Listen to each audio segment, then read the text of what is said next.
안녕하세요. 오늘은 지난주 말씀드린 바와 같이 절대주의에 대해 알아보겠습니다. 절대주의는 창시자 말레비치에 의해 시작된 미술사조입니다. 그럼 대표 작가인 말레비치의 작품들을 감상하시면서 절대주의에 대해 살펴보시겠습니다. 이 작품은 그의 초기작으로 인상주의에 영향받은 작품입니다.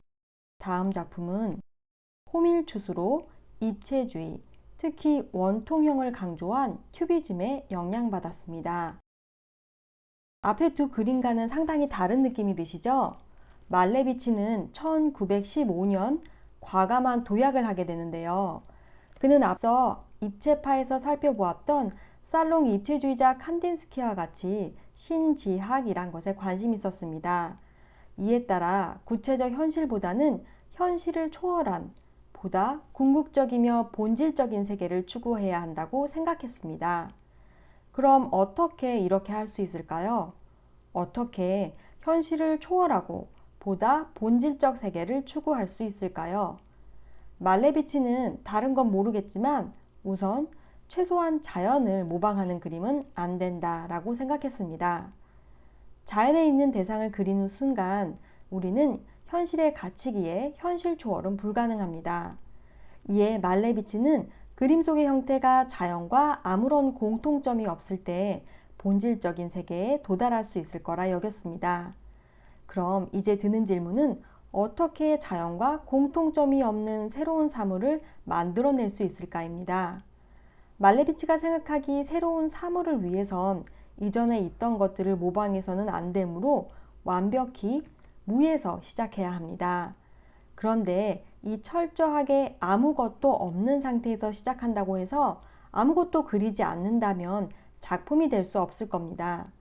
이에 말레비치는 회화가 비로소 회화라고 그림이라고 불릴 수 있는 경계 지점을 찾아갑니다. 즉, 화면에 뭔가를 그리자니 현실의 대상이나 현실과 연관된 잠재의식에 영향받는 것 같고, 그렇다고 아무것도 안 그리자니 회화가 아니고, 그래서 말레비치는 완전한 무와 회화 사이의 경계를 찾으려 고민했고, 그 결과 대상으로부터 해방된 형태와 색마저도 아예 그림으로부터 해방시켜 검은 사각형에 도달합니다. 지금 보시는 바로 이 작품이 말레비치가 생각하고 표현한 철저한 무와 회화의 경계입니다. 이 작품은 1915년에서 16년 색채시대에 제작된 것으로 이 시기 말레비치는 다시 화면에 색을 불러들입니다. 이런 작품들은 항공절대주의라는 전혀 상관없어 보이는 이름으로 불리는데요. 그 이유는 이 시기 작품들이 마치 비행기를 타고 가며 아래를 내려다봤을 때 보이는 건물들의 광경처럼 보이기 때문입니다. 1916년경 말레비치가 생각한 예술 창작이란 무게, 속도, 움직임의 방향이라는 기반 위에 뭔가를 만드는 능력이었습니다. 그리고 색은 움직임의 방향, 즉 역동성을 표현하기 위해 좋은 요소로 생각되어 사용되어집니다.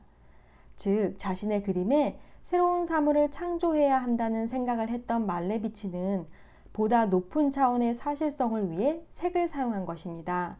그리고 여기서 사실성이란 현실에 있는 사물과 닮게 그리는 재현을 뜻하는 사실성이 아니라 현실에 없는 전혀 새로운 사물 그 자체를 창조하는 일을 의미합니다.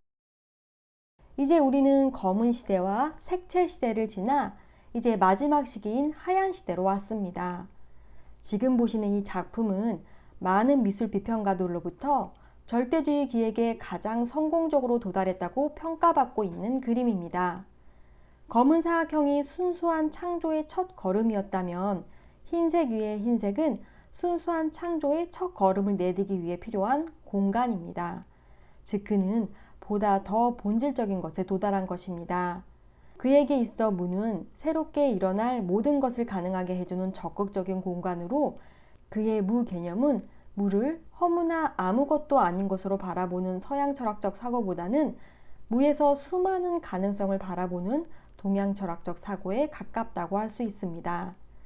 이 작품은 회화적 활동을 가능케 해주는 흰색이라는 공간과 조건, 그 자체를 표현하므로 회화의 근원에 대해 생각하게 합니다.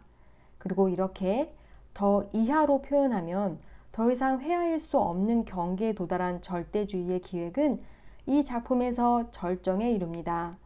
그리고 이런 말레비치의 생각은 이후 러시아의 구축주의, 데스틸, 그리고 바우하우스에도 영향을 끼치게 됩니다. 그의 절대주의는 당시 유물론을 기반으로 한 물질주의, 기능주의적 풍토에 휩쓸리지 않고 초월적이면서도 정신적인 세계를 지향하는 매우 철학적이며 차별화된 예술사조였습니다. 오늘 우리는 말레비치의 절대주의에 대해 알아보았습니다. 다음 주에는 20세기 아방가르드 미술 3탄, 다다이즘에 대해 알아보시겠습니다. 지금까지 함께 해주셔서 고맙습니다.